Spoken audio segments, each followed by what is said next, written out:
धीरे दोस्त धीरे, अगर लेंचो ने हमें देख लिया तो कहानी बदल जाएगी।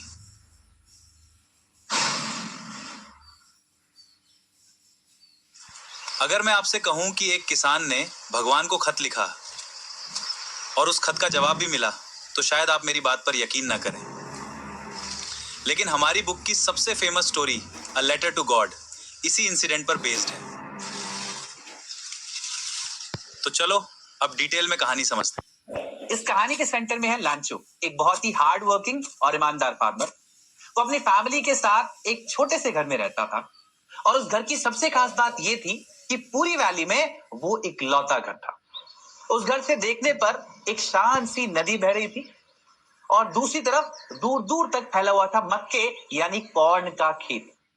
उन्हें देखकर लगता था कि इस बार एक शानदार फसल होने वाली है और इस फसल पर टिकी हुई थी उसके पूरी परिवार की उम्मीदें। लांचो ने इस फसल के लिए दिन रात मेहनत की थी और उसकी मेहनत रंग भी लाती नजर आ रही थी। हार्वेस्ट प्रॉमिसिंग लग रहा था। बस एक चीज की कमी थी, सिर्फ एक चीज की, वो थी बारिश यानी कि रेन। और फिर हुआ भी ऐसे ही कुछ। आसमान में काले बादल छा गए, पहली बूंद जमीन पर गिरी, फिर दूसरी गिरी और देखते ही देखते तेज बारिश। लांचो के चेहरे पर एक बड़ी सी मुस्कान आई। उसके लिए सिर्फ बारिश नहीं थी, उसके लिए सारी मेहनत का इनाम था। इसलिए वो खुद बारिश में जाकर खड़ा हो गया। चलिए हम भी देखते हैं। वाह भाई, आखिरकार बारिश आ ही गई। हाँ भाई, अब फसल भी अच्छी होगी और पैसा भी अच्छा मिलेगा, है ना? बस भगवान का शुक्र है। वो बारिश की बूंदों को अपने ऊपर महसूस करने लगा। उसके सामने पूरा कॉर्नफील्ड था जो बारिश की बूंदों को पर्दे से ढक चुका था। जैसा कि आपकी बुक में भी लिखा है, the field of ripe corn draped in a curtain of rain. और इसी खुशी में वो कहता है These aren't raindrops falling from the sky.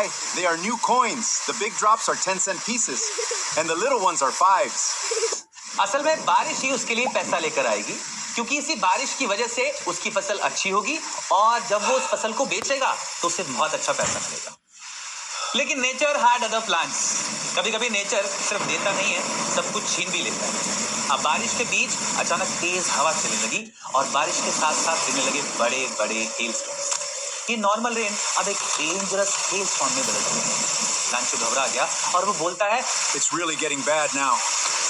I hope it passes quickly. लेकिन बारिश नहीं रुकी। पूरे 1 घंटे तक लगातार बड़े बड़े बर्फ के गोले पूरे फील्ड पर गिरते रहे। 1 घंटे बाद सब कुछ खत्म हो चुका था। ट्रीज के लीव्स तक गिर चुके थे, फ्लावर्स गायब हो चुके थे और क्रॉप पूरी तरह डिस्ट्रॉय हो चुकी थी। लांचो की पूरे साल की मेहनत सिर्फ 1 घंटे में बर्बाद हो गई।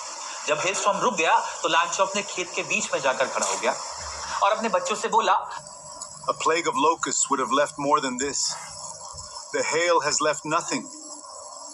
This year we will have no corn. मतलब अगर इंसेक्ट्स का अटैक भी होता तो शायद कुछ फसल बच जाती, लेकिन इस हेलस्टॉर्म ने कुछ नहीं छोड़ा। उस रात पूरा परिवार बहुत दुखी था। सबको लग रहा था कि इस साल उन्हें भूखा रहना पड़ेगा। अब सवाल यह था, जब एक गरीब फार्मर की साल भर की मेहनत सिर्फ 1 घंटे में बर्बाद हो जाए तो वो किसके पास जाए मदद? The government? The bank? A neighbor?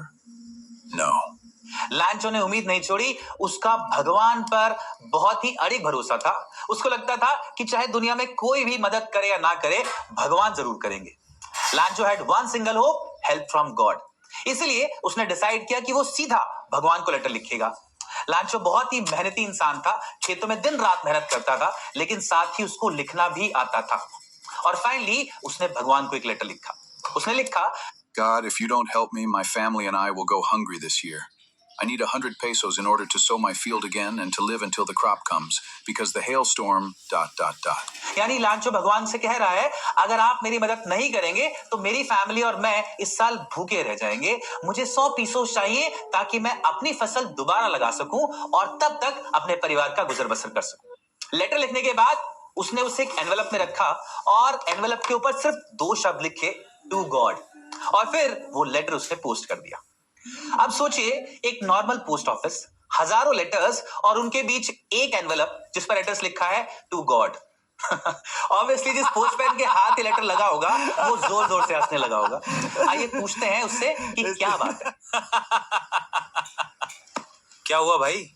देख भाई, किसी बेवकूफ ने भगवान को लेटर लिखा है। और हंसते हंसते वो लेटर लेकर गया अपने पोस्ट मास्टर के पास। पोस्ट मास्टर एक फ्रेंडली और काइंड हार्टेड इंसान थे। पहले तो वो भी हंस पड़े, लेकिन अगले ही पल वो एकदम सीरियस हो गए। उन्होंने लेटर को देखा और कहा, What faith? I wish I had the faith of the man who wrote this letter, starting up a correspondence with God. उनको लगा कि अगर किसी इंसान का भगवान पर ऐसा मजबूत भरोसा है तो उस भरोसे को टूटने नहीं देना चाहिए। इसलिए उन्होंने डिसाइड किया कि वो खुद इस लेटर का जवाब देंगे। लेकिन जब उन्होंने लेटर खोला तो उन्हें समझ में आ गया कि सिर्फ रिप्लाई देना काफी नहीं होगा, जवाब देने के लिए मनी की जरूरत पड़ेगी।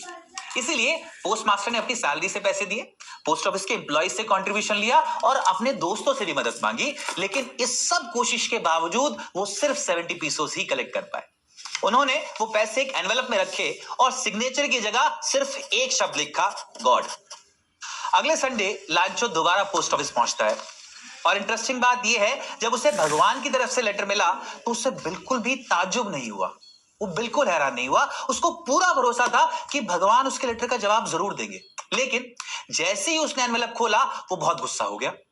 चलो पता करते हैं उसको भगवान का लेटर मिलने पर भी इतना गुस्सा क्यों आया।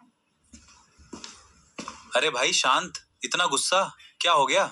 मेरे एनवेलप में से 30 पेसोस गायब हैं।